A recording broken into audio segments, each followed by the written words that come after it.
Germany's chancellor is linking the fight to prevent climate change to the Cold War.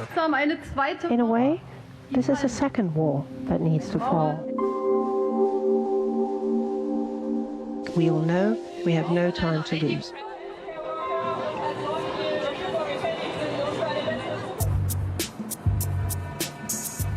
Différentes études ont été menées pour préparer la ville au changement climatique et limiter ses effets.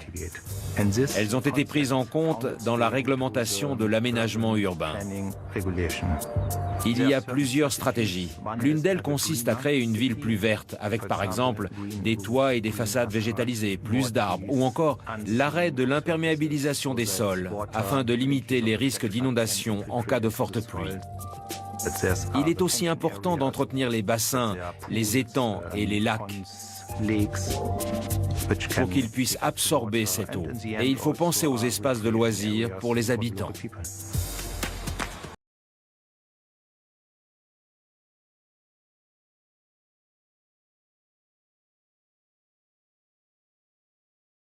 Comportement dans leur vie quotidienne. Ils s'impliquent dans le mouvement de l'économie circulaire. On parle souvent du métabolisme urbain comme si la ville était un être vivant. Il y a des apports comme l'énergie, l'eau, l'alimentation, mais il y a aussi des sorties. Il s'agit par exemple des émissions de gaz et des eaux usées. Dans l'économie circulaire, toutes les ressources qui entrent, comme l'eau ou l'énergie, sont censées rester le plus longtemps possible dans la boucle. Ça nécessite des changements d'infrastructures dans les secteurs de la construction, de l'alimentation et du textile, ainsi que des changements dans les matériaux et produits secondaires. Au sein de notre organisation, on a recensé plus de 150 initiatives qui pourraient avoir des effets bénéfiques sur l'économie circulaire à Berlin. La ville n'est pas dominée par les décideurs politiques nationaux. Il y a une longue tradition d'initiatives venant de la société civile. We need to use the wastes that we make. We are able to produce recycled shoes with good quality and with good design that are attractive to people, and people are wanting these also. C'est formidable de constater à quel point les habitants participent déjà au changement. Ici, les gens ne sont pas motivés par le profit. Ils veulent que ça change. Ils veulent qu'il y ait un réel changement et ça fait une énorme différence. Cette approche active et positive face au problème de la durabilité est encore plus flagrante dans la façon dont Berlin a adopté l'économie collaborative. Ce concept est né dans la campagne allemande au XIXe siècle. L'économie collaborative se porte bien à Berlin. Airbnb, Uber, Car2Go et bien sûr le vélo-partage sont omniprésents. Quand les premières initiatives de vélo-partage sont apparues, les gens ne savaient pas si c'était autorisé. Ils ont demandé avec insistance au gouvernement des mesures pour que cette pratique soit encadrée. Bien sûr, tout le monde veut qu'il y ait davantage de changements et d'opportunités professionnelles. Mais d'un autre côté, si le marché n'est pas encadré, il peut se passer beaucoup de choses qui vont à l'encontre du but recherché. Le partage des espaces de travail à Berlin est un autre phénomène qui prend de l'ampleur. Il permet aux startups de commercialiser leurs produits en évitant les habituels frais généraux exorbitants. Dans ce domaine, Motion Lab est devenu un acteur majeur. C'est une ancienne halle industrielle avec beaucoup de machines qu'on peut apprendre à utiliser. Il y a des imprimantes 3D, des lasers et des routeurs, tout ce dont on a besoin pour travailler le bois et le métal. On peut fabriquer soi-même ses propres pièces. On n'achèterait jamais une grosse machine hors de prix pour donner vie à une idée. Mais si elle est à votre disposition, vous pouvez l'utiliser. Quelqu'un vous forme ou bien vous trouvez la bonne personne pour vous aider et vous assister. On n'est pas des sorciers, alors pourquoi personne ne l'a fait avant nous? Les réseaux sociaux jouent aussi un rôle déterminant dans l'économie collaborative de Berlin. De nombreuses communautés en ligne ont adopté ce concept sans intention d'en tirer profit. Au cours de la dernière décennie, ils ont réussi à démontrer leurs compétences en termes de nouvelles approches, de nouveaux modèles sociaux et de coopération avec la population locale. Elles produisent des biens pour les habitants. C'est à petite échelle, mais ce type de production peut prendre de l'ampleur.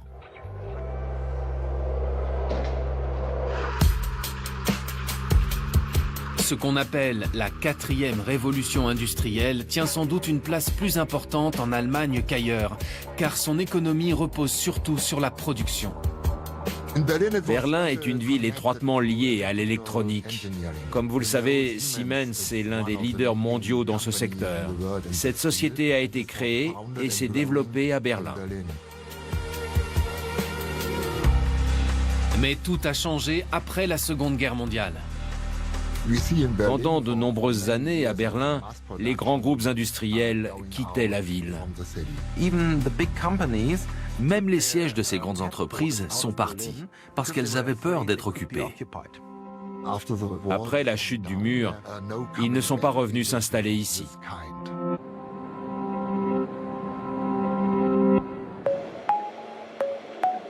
Aujourd'hui, en revanche, de nouvelles entreprises se développent. On assiste à une renaissance des industries tournées vers le consommateur, mais à petite échelle.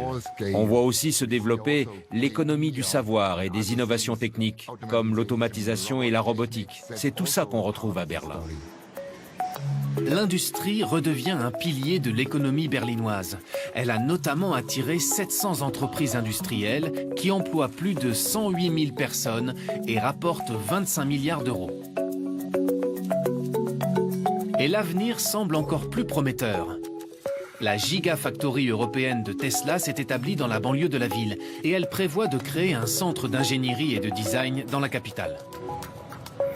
On est optimiste parce que de grandes sociétés redécouvrent la région de Berlin et y investissent là où il n'y avait pas eu d'investissement depuis 2 générations.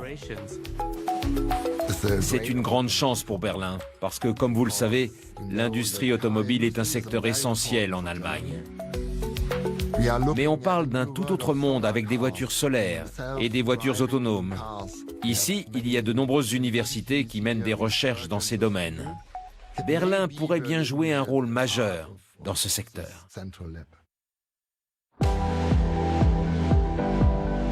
Berlin a d'immenses ambitions pour l'avenir, mais aussi la détermination et les capacités pour les réaliser.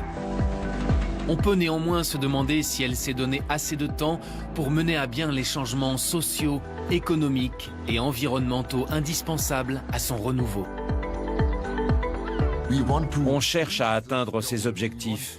On veut être performant sur le plan économique. On veut réduire l'écart entre les différentes catégories sociales. Et on veut une industrie décarbonée. Mais à mon avis, l'échéance de 2030 ne sera pas réalisable. On possède ces formidables infrastructures du passé. Mais on doit apprendre à repenser nos stratégies d'entreprise avec les grands acteurs qui font leur retour. L'avenir de Berlin n'est pas écrit. Il peut se passer quelque chose de totalement inattendu. C'est très difficile à prévoir, et c'est aussi ce que je trouve fascinant dans cette ville. Et c'est sûrement pour ça qu'elle est aussi créative et innovante.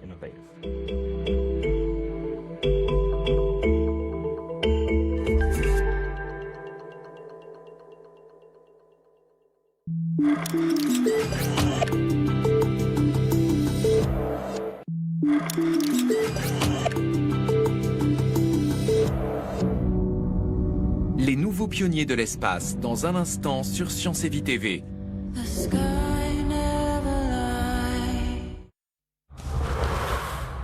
Vous aviez vos portraits.